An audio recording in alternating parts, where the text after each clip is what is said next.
You both talk about Alonso. Alonso has only 2 championships, and you have other drivers with more than 2 championships, 3, 4, 7. But do you think in 20, 30 years we will remember much more Alonso than Prost or Vettel in Formula 1 history? So, sorry, let me just not rephrase it, but add to the question. We have this duel over here, which I rate Alonso higher than Vettel. Okay. He is a big Vettel fan. I'm a big Alonso fan. So yeah, I don't know what they're talking about. Okay.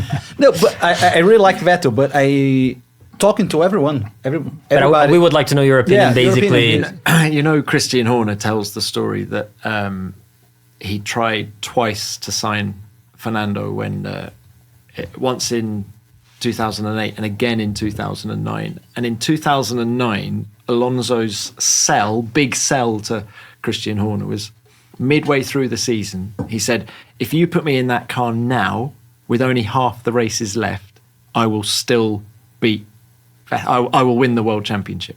That's how confident he was. That would have been a good battle, I think, Alonso and Vettel alongside each other. Absolutely. Where would your money go?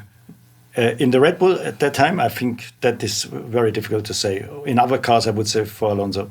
But because, if Alonso had joined Red Bull at the time, Vettel was already there. He knew everybody. He knew how the car was working.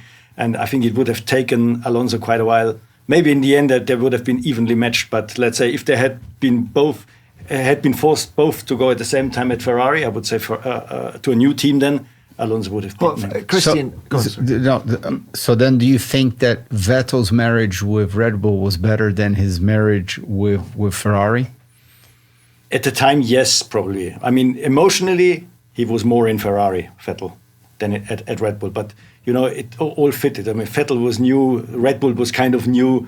The team grew up together, and all of a sudden they had this car, and Adrian had these brilliant ideas.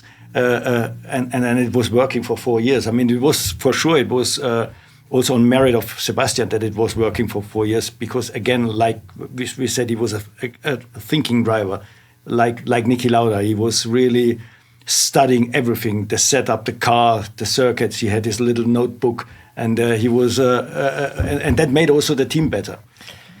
The Vettel-Adrian Newey relationship was a very special one. They're quite similar personalities, actually. I think when you speak to both of them, and I obviously never knew Chapman or Jim Clark, but I do believe that the Newey-Vettel relationship, on paper at least, was probably quite similar to the Chapman-Clark one, Which would have been difficult for Alonso to break down. Yeah, exactly.